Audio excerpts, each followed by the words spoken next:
All right, welcome back to Best Hour of Their Day. I'm here with Dan Uyemura. Did I say that correctly, Dan? You did. Good job. It took a little bit of practice and I was a little nervous, but we nailed it. Now, Dan, you're the owner slash founder of Push Press.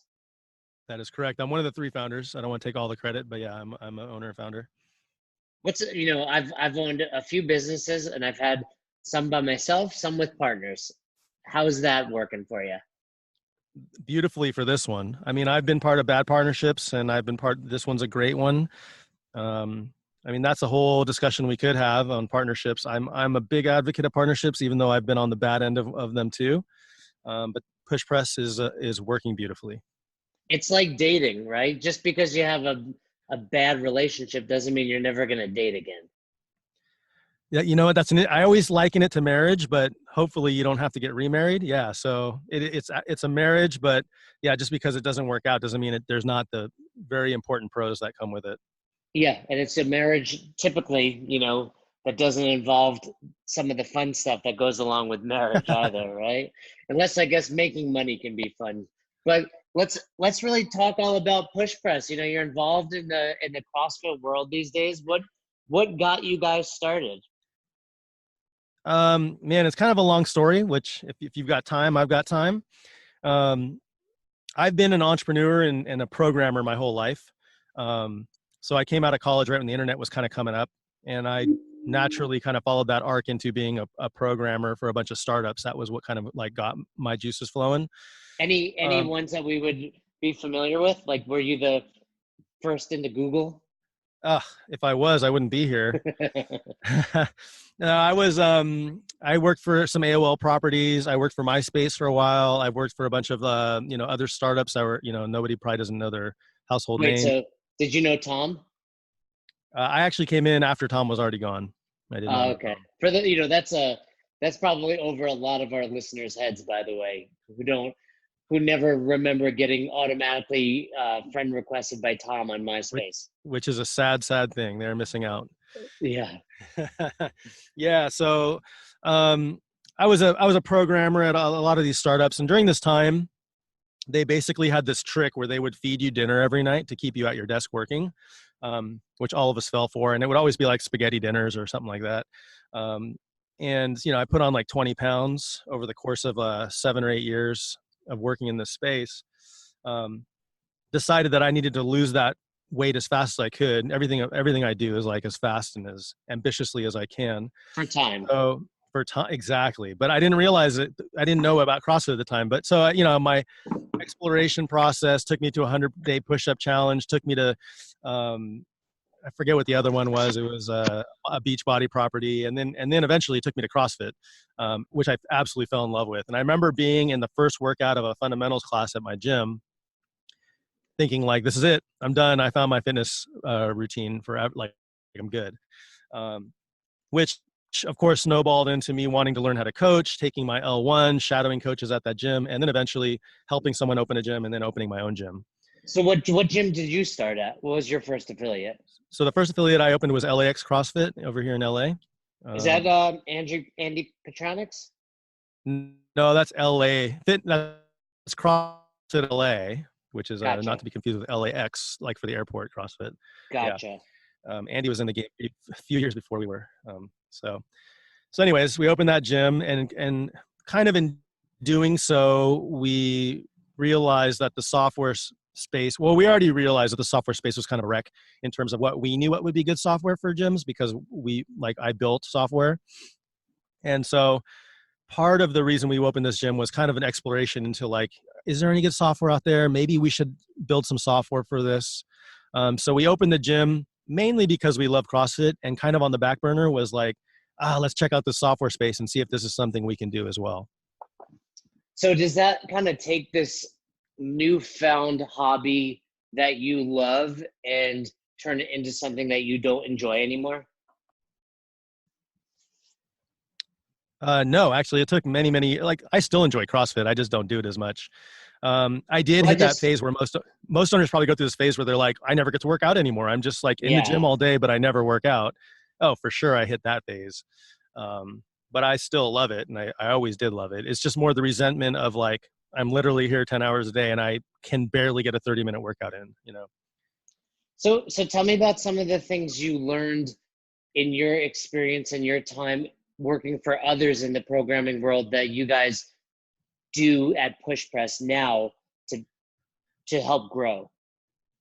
So to me, that's the most interesting aspect of all this is like, I learned a lot of stuff in the startup space as an employee. Now that I'm, you know, a founder of a company that's in the software space, I'm learning a ton more in terms of like how to run a business of this magnitude.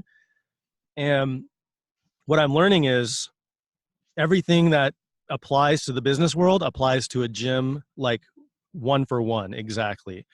It's crazy. So the business that I'm in is called software as a service.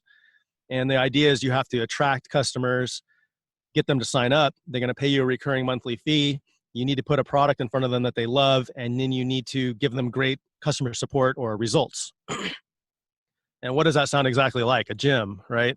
It's the exact same thing. Absolutely. So I just have gone through this like 2-year process of learning from the best of the best in the software space of how to run a better business.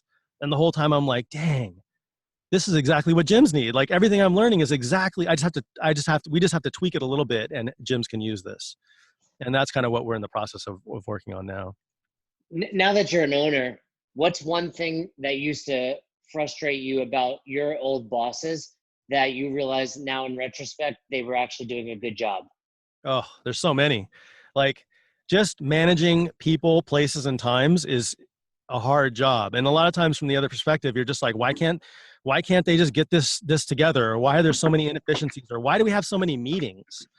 You know, like I've noticed a lot of my day is basically just blocking off times for meetings with people. And it's kind of like from my role. And again, if you want to apply this to a gym, from a gym owner's role, your role should end up being facilitating other people to do their job really well, which means you just got to meet with them and talk them through their problems and help them with whatever they're getting stuck on. So I remember being a software engineer thinking like, half my day is meetings. How can I get any work done? But the reality is like, you need those meetings to kind of like get clarity to the process, communicate back and forth what needs to happen or what the expectations are. And then so you can set the right expectations for the delivery of the product. Well, and there's something to be gained with that face to face, right? Like just that brainstorming opportunity and talking it out with other people. Absolutely. Like this is, I think, something our culture is missing today. And it's something I think is big in our gym space. I call it relationship building. It's one of the core values of Push Press. And I think it should be absolutely one of the core values of every single gym out there. Like when you're spending time face to face with somebody, you're giving them something that they don't get in 90% of the rest of their life, which is all virtual communication, you know, emails, texting, and non-face-to-face stuff. Building time with somebody face to face and asking them like, how's your day going? How is your relationship at home? Like, how are things? I care, matter a lot, you know? So you're involved in this CrossFit world, you're a computer programmer.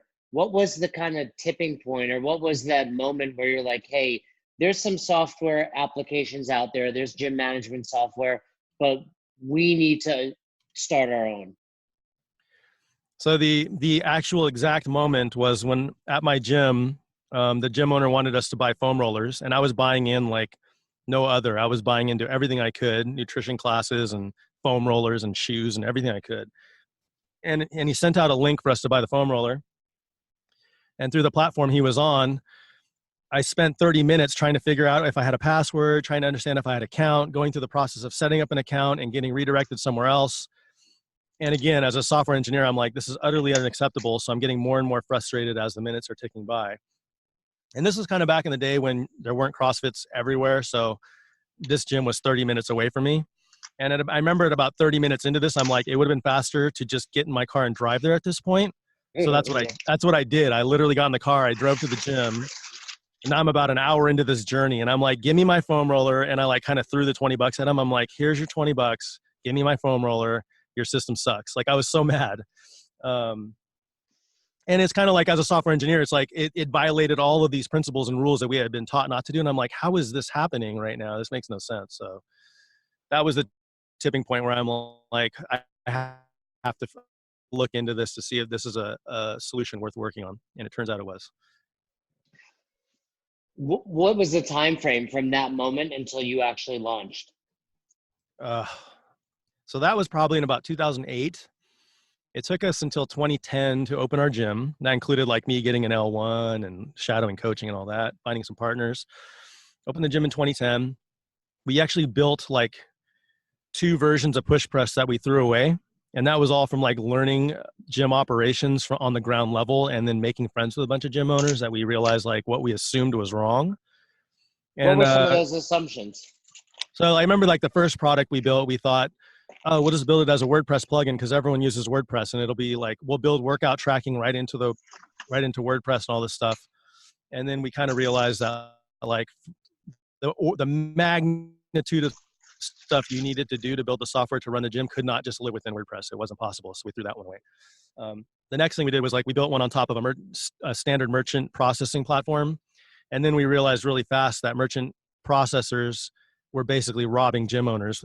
That's how I interpreted it from their terms and their contracts and the way they structured things. And that's not what I wanted to represent. So we quickly moved away from that. Those were like 2 pretty quick pivots we made. So now that you've been around for quite some time, many of our listeners are either box owners or coaches, and I'm not obviously sure what they're using, but what are some things that help distinguish push press from all of the others out there? I mean, I would just say I think it all stems from the fact that we own gyms, and pretty much everyone we hire on the product side in terms of customer success and consultations and stuff like that own gyms. We've built this product from a different lens. I feel like a lot of products are kind of read replicas of each other because there's like one huge company in this ecosystem and everyone's kind of copied them because they've done it right. And I think they've done that because they didn't own gyms. They don't own a gym. And so what do? You copy the big 800-pound gorilla. Our system's been kind of designed differently. It's been designed from different paradigms and concepts, and they are centric around basically you probably have a single owner operator, or they've got a couple partners. They might hire a couple coaches, but they're doing most of the work. They're probably on the gym floor a lot, and I feel like building the software from that lens has made us focus on being like operationally efficient for whoever's running the software.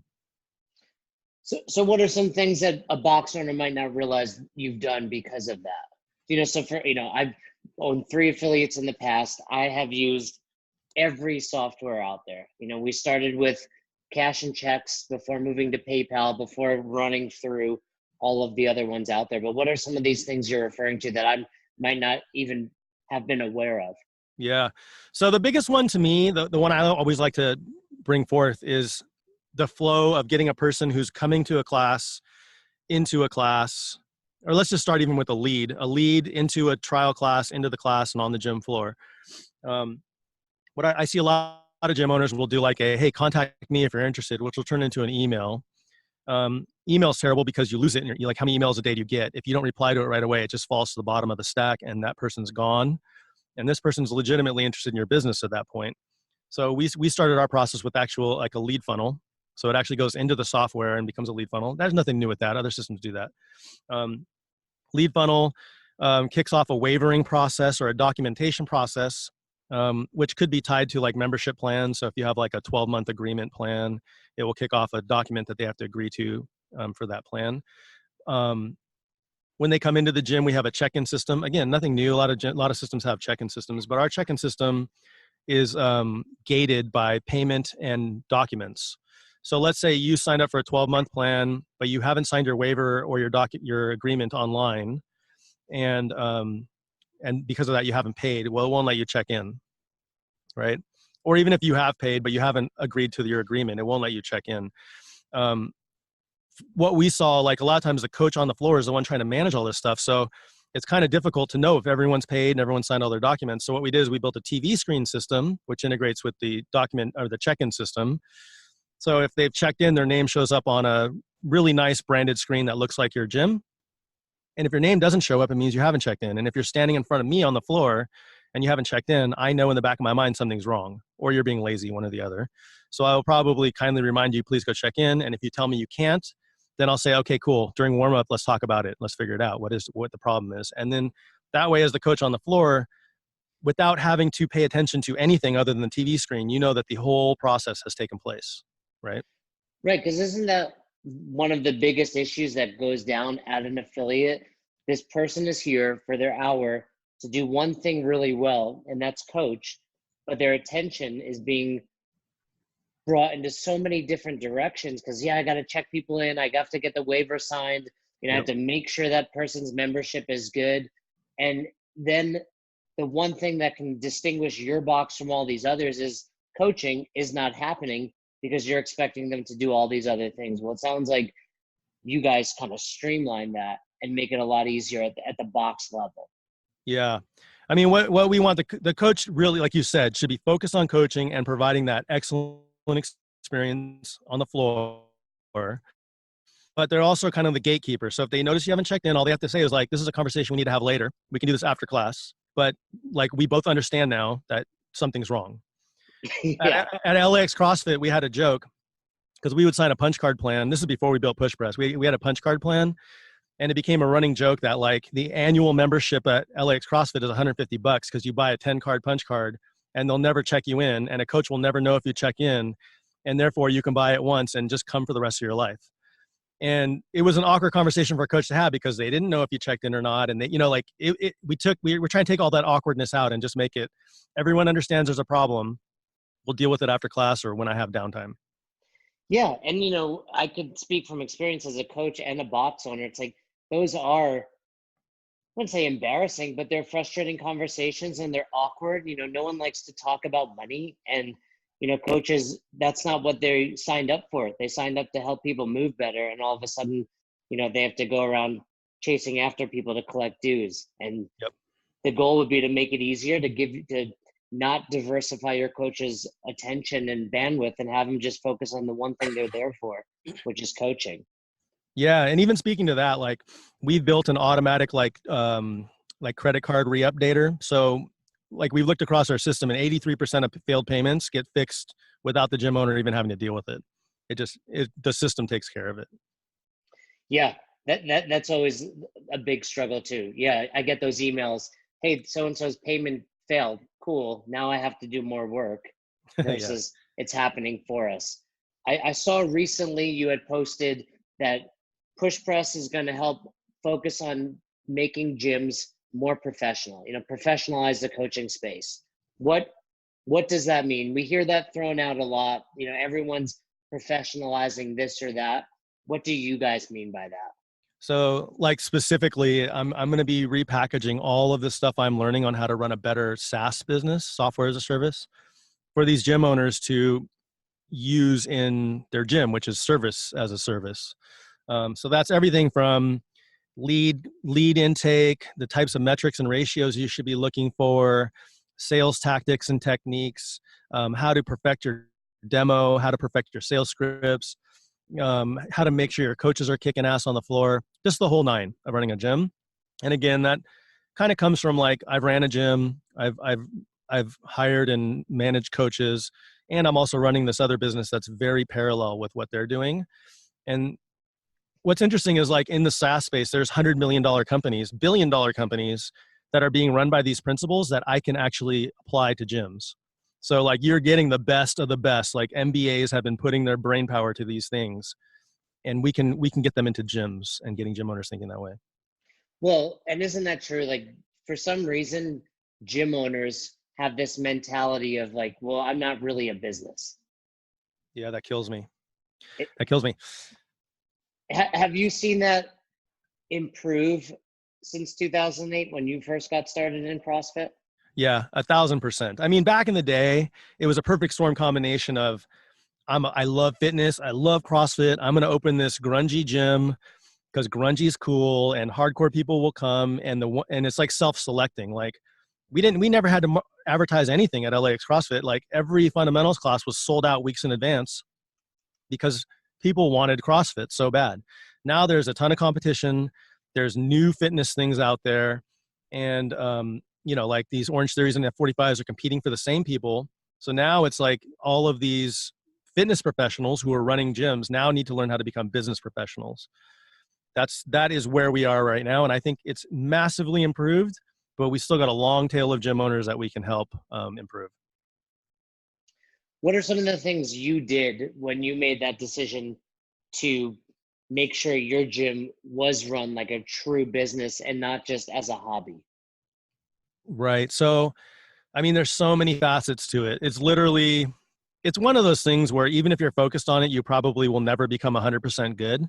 Um, but I remember like some of the first things we did, we put a lot of attention to brand. We put a lot of attention to aesthetic. We tried to make sure our gym was clean, which even looking back on it, like clean then is not the same acceptable standard for clean now. We tried to be unique.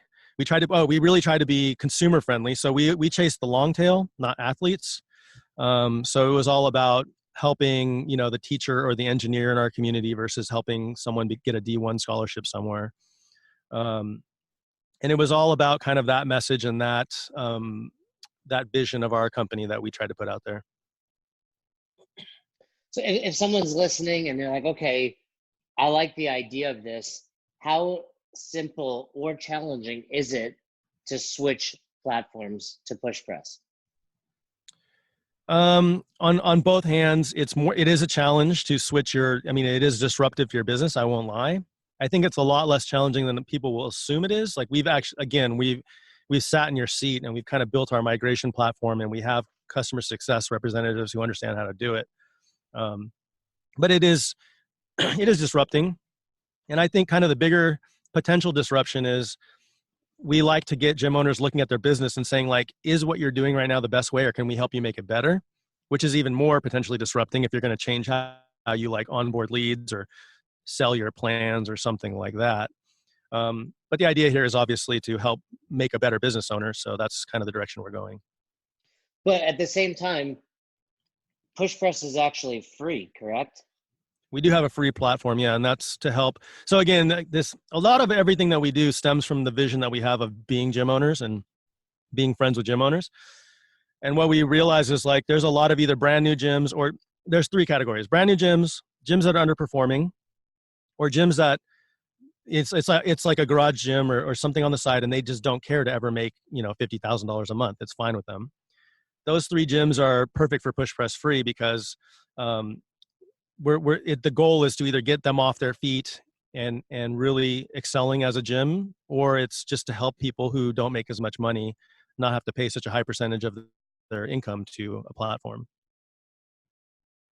And have you seen that gyms that successfully switch to push press make more money? Oh, all the time. I mean, and again, I'm sure that happens with every platform, just the nature of it, depending on where you are in the arc of your business. You might be just starting. Of course, you're going to make more money. But there's been plenty of gyms that have come through that, this is their third or fourth platform.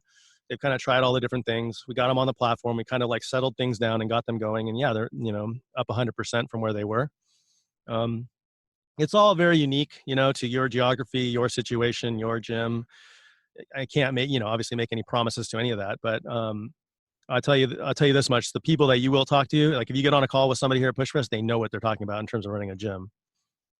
And I think that's vital. I think that goes to really any business, but in the CrossFit world and having owned boxes, it is frustrating when you're dealing with, and not to knock computer programmers, but they tend to, fit a certain stereotype, if you will, and that doesn't usually lend itself to fitness. So Correct. If you get people that understand and have been through those problems, I'm sure it makes it a lot easier to deal with. Correct. Yeah. Yeah. I mean, we're not hiring recent college grads off the street for their first customer support job. Like not most, every single person on our success team is actually a Push Press client who owns a gym, who loved us so much they wanted to work for us. So that's kind of our growth strategy. Well, fill me in on some other things that we might not have touched base on that would help people understand why push press is so valuable, potentially why it would be worth it to them to make the change, and just to educate them more about what push press is doing. I mean, I just like to speak from a position of like, we are genuinely here to help. We really see ourselves as like the good guy of the industry. And that's not to say anyone else isn't or is a good guy or bad guy, but I don't personally care if a gym uses our platform, another platform. I want every single gym to do better. I think they deserve to do better. They're out there doing great things for their community. Like I've seen the changes of people that I've made in my gym and how much they loved my gym. Um, and I know that's happening at all of these gyms across the world. So, I mean, the biggest thing I can tell you is like, we are an advocate for you, your gym. It doesn't matter if you're a push press client or not. I will take a phone call with you and talk through things. My team will too. Like, we care. That's the biggest thing. I think all of that is personified in our product. And I think it will continue to be part of our product and part of our message. And the reason we're going to do all this education is because we just genuinely care. So, without going into details of what our platform does and specifically how we can help, I think that's the biggest thing that differentiates us from a lot of the competitors is we genuinely care. No, and I think, like you've said, and we've reiterated, that's where it comes from. Most people that own a CrossFit box, they start because they care. So it's always nice to also be working with other people that feel the same way. And it's evident as soon as you get on the phone. And we can tell by talking to you that what you're saying is entirely true versus other people that will make that claim. Then when you get on the phone with them, you could tell right away, hey, that's not what they were telling me. Yeah, I mean, our sales team is instructed, like if we're not a good fit, to tell them which company to go to for a better fit. Like if it's a detriment for you to join Push Press, we will not steer you to join Push Press. We can identify that pretty quick and tell you which system to actually you should probably go to. I love it. Well, I'd highly recommend that people check it out. Is there anything that I have missed that you would like to share with the listeners of Best Hour of their day? I mean, that's the crux of it. I mean, we developed everything we're working on here is out of a necessity for helping gyms succeed. Free is to help gyms who are earning less money. Our education series and podcast that's coming up is to help all gym owners learn how to be a better business person. Our websites and local marketing products are to help people be found. And we're going to continue to explore more and more services we can do to help gym owners dominate and do well. Yeah, I think that's great. And I really can't downplay the value of something you said earlier with just creating those lead magnets and eliminating that additional work. I mean, that's really what it's all about when you're running a small business, maximizing your time and making sure everyone else that's a part of your team. And if things can be automated the way you guys have laid them out, that's only going to benefit the box and give you more time. And as we've all heard numerous times, that's the most important commodity out there. Yeah, I think a lot of people don't realize it, that systems are kind of what make like people talk about getting into the routines. That's just your daily system. Software is meant to help you create systems so you can maximize your time, make you more efficient. Is a term I use called buying back your time. For some gyms, it might not be worth it to pay for software, or maybe they should use Push Press free. But at a certain point, you're spending so much time trying to do stuff. It's better to pay 100, 150, $200 to software to buy back those hours so you can focus on other things. And as you grow your business, you want to expand your systemization and buy back more and more time so you can focus on the most important things, the most valuable things. That's the goal of software. Yeah. And those valuable things, whether it's on a personal level or just giving back to the box, that's what people want. Your members don't really care what software you're using, but they care that they're getting a great product and great coaching, and that you are making it the best hour of their day. And in order to do that, you have to have time to take care of yourself. And it sounds like that's what Push Press will have you do. So really awesome. I'd hope that some people will certainly make the change, and if not, at least just go check it out and reach out to Dan and reach out to his team if you have any questions. Awesome. Thank you for that. I wasn't necessarily here to pitch Push Press. I want to help people, but I mean, I always appreciate that. That was nice. If by switching over, it's helping them win for everybody, right? Having owned 3 affiliates, I can tell you, it gets busy. There's always something to be doing. And at the end of the day, it comes down to the product. Like you said, there's, whether it's Orange Theories or F45s or all these other local boutiques out there, it's going to come down to how well do you coach and how much better is your facility at helping others improve. And if you're wasting time on a computer, you're not developing as a coach. Correct. Absolutely. Well, Dan, where can people find out more about you and about your company? I mean, they could find us online at pushpress.com, spelled just like the movement, but it's one word, Did you pushpress.com. guys did you guys have to struggle to get that URL, or did you get it right away? It was owned by somebody else. I don't remember who at this point. They got us for some money on it, but we believed in that name so strongly because remember, we were going to be a WordPress plugin. So we're like, oh, push press. It's like, Ah, I inside get you. WordPress. So we believe, and it was a double entendre with the movement. And we didn't want to name ourselves WOD something or CrossFit something. We wanted to name ourselves something ambiguous, but very strikingly like a shout out to the CrossFit community because that's where we came from. So, yeah, we had to spend some money for it, but we were okay with that. Worth it. So they can check it out, pushpress.com. They can follow you guys on all social media platforms. Is it all just Pushpress? With the exception of Twitter, I think, which is PushPress app. But Pushpress the rest app. of them are PushPress, yeah. Well, that's really great to hear. And I'm sure if you have any other questions, you can follow up with Dan and the team. It was a pleasure to learn about Pushpress and hopefully spread the word. Awesome. Thank you so much. Thank you very much, Dan. Have a great holiday. You too. Bye. Thanks for listening to Best Hour of Their Day. If you haven't heard about Anchor, it's the easiest way to make a podcast. Let me explain. First of all, it's free. How cool is that? There's a creation tool that allows you to record and edit your podcast right from your phone or computer, so it becomes super simple. Some of these episodes with Fern or Todd or myself chatting with one another, we've done right within the app itself. Anchor will make it easy to distribute your podcast to all platforms, Spotify, Apple, and many more. And you can make money from your podcast with no minimum listenership. It's everything you need to make an awesome podcast in one place. All you have to do is download the free Anchor app or go to anchor.fm to get started today. Come on, who doesn't have Spotify at this point?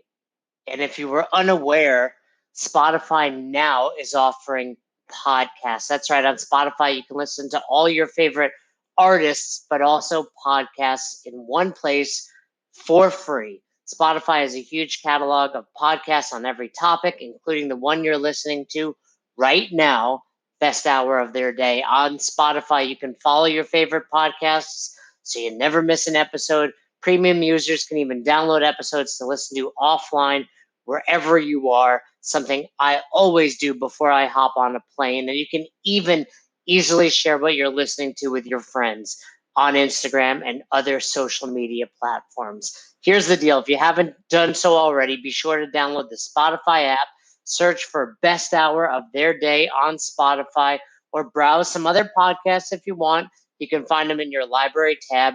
And also make sure to follow me so you never miss an episode of Best Hour of Their Day. Thanks again for listening to Best Hour of Their Day. Just a reminder, Fern and I have an amazing new show called Dropping In, premiering on our YouTube channel in early 2020. Be sure to head over to the Best Hour of Their Day YouTube channel now, subscribe so you don't miss any of the episodes. You've probably heard us talking about it, summarizing some of our trip. You can see some highlights up on our Instagram as well at Best Hour of Their Day. But I promise you, you're not going to want to miss out.